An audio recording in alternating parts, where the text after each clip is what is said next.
Sarah Dawson never believed her brother died in combat, because the Army never let her see the body. But it wasn't until his military dog clawed at his grave and howled like it had found the devil himself that she knew the real story hadn't even begun. Autumn had painted Arlington National Cemetery in soft strokes of amber and crimson. The air carried a crisp bite, and leaves crunched beneath Sarah Dawson's boots as she walked the paved path between rows of uniform white headstones. In her hand was a single lily. At her side, a lean, graying German shepherd walked silently, his eyes scanning, his steps controlled. Jake had once served as a military working dog alongside her younger brother, Captain Cole Dawson. Now, like her, he was retired, but some instincts never left. Sarah stopped before a grave that bore no photograph, only the engraved name, Cole Dawson. Beneath it, the standard inscription, Duty, Honor, Country. She crouched to lay the flower. "They never let me see him," she whispered. "Said it was a closed casket, but I never got to say goodbye." Jake, who had been calm the entire walk, suddenly let out a low growl. His ears perked. Then, without warning, he started barking, ferociously, almost mournfully. He lunged forward, scratching and digging at the base of the gravestone. "Jake, what are you doing?" Sarah tried to pull him back, but the dog was relentless.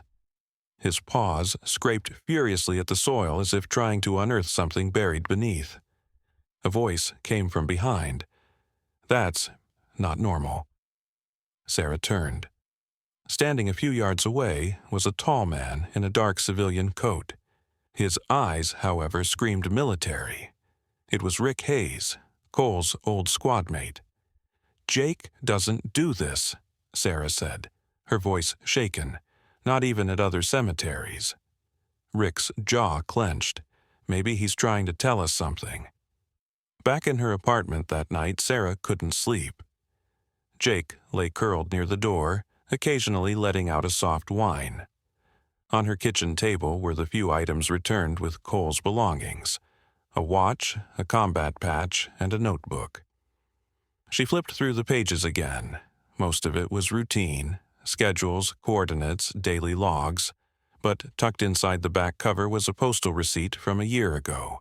It listed a small rural address and a package tracking number. The recipient, E. Dawson, their late father. But Sarah knew that address well. It was their childhood cabin in the Shenandoah woods. The next morning, she drove there with Jake. The house was abandoned, but the mailbox held a rusted key taped inside. It unlocked the basement. Behind a loose floor panel, Jake sniffed furiously, pawing until Sarah pulled out a dusty metal box. Inside, a USB drive. Eddie Tran had been Sarah's contact during her journalist days. A cybersecurity analyst now working freelance, he owed her a few favors. "What's on it?" Eddie asked, inserting the USB. The screen flickered.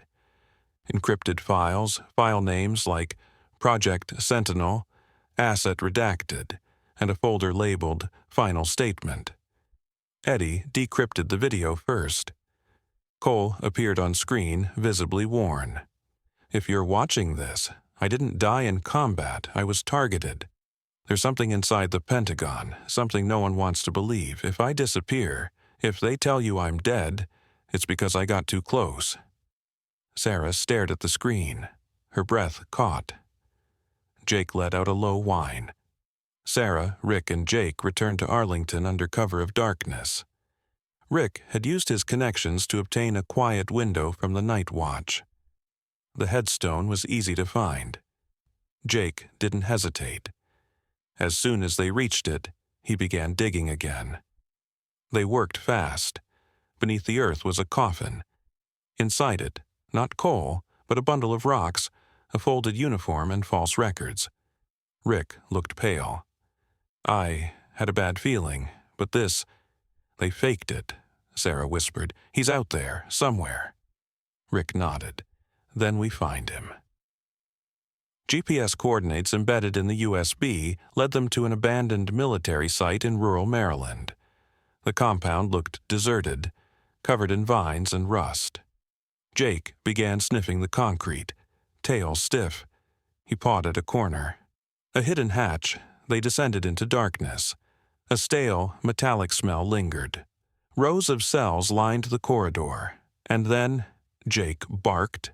They opened a door. Inside, chained to a cot, pale and unconscious, was Cole. Cole stirred slowly.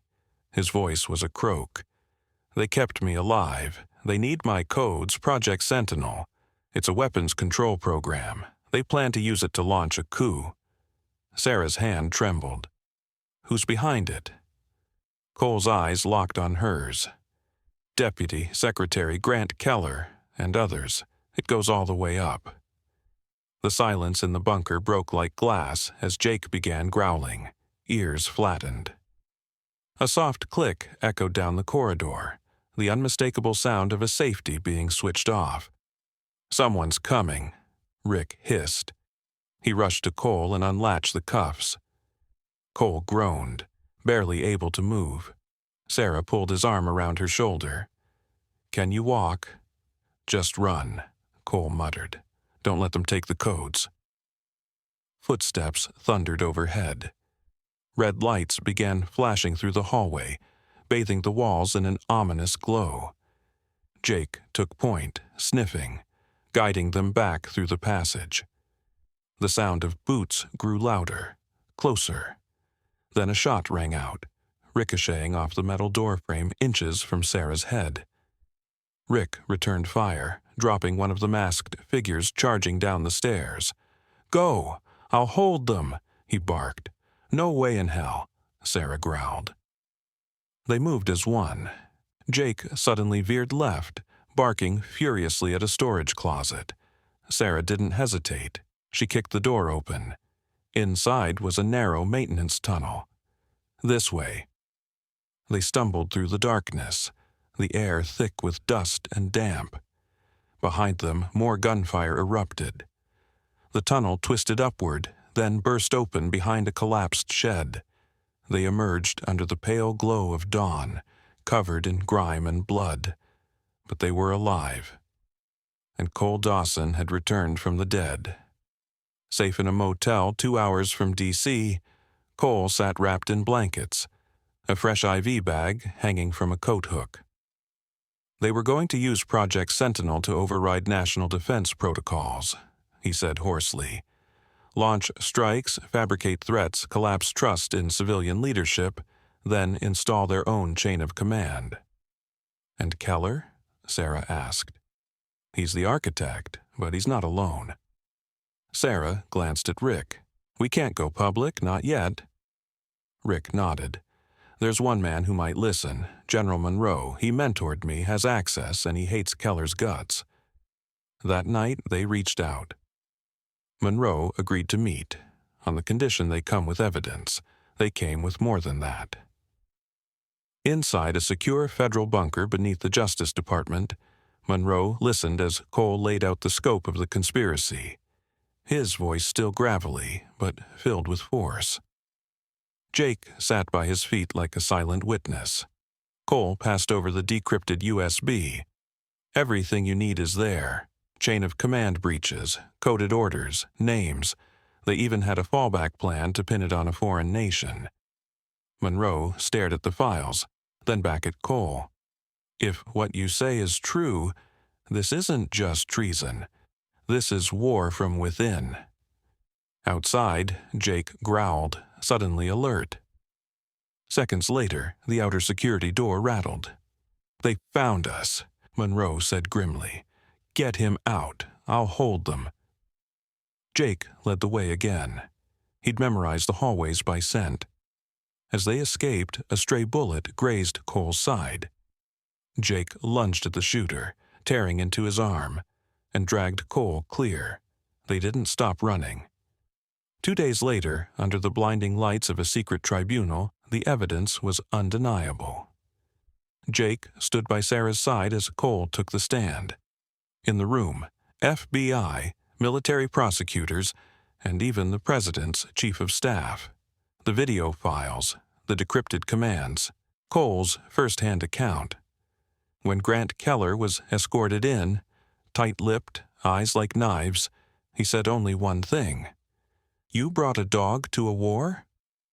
Cole leaned forward. "That dog saved this country." Keller was stripped of his credentials. He never spoke another word. Within days, a dozen co-conspirators were arrested. Project Sentinel was dissolved by executive order.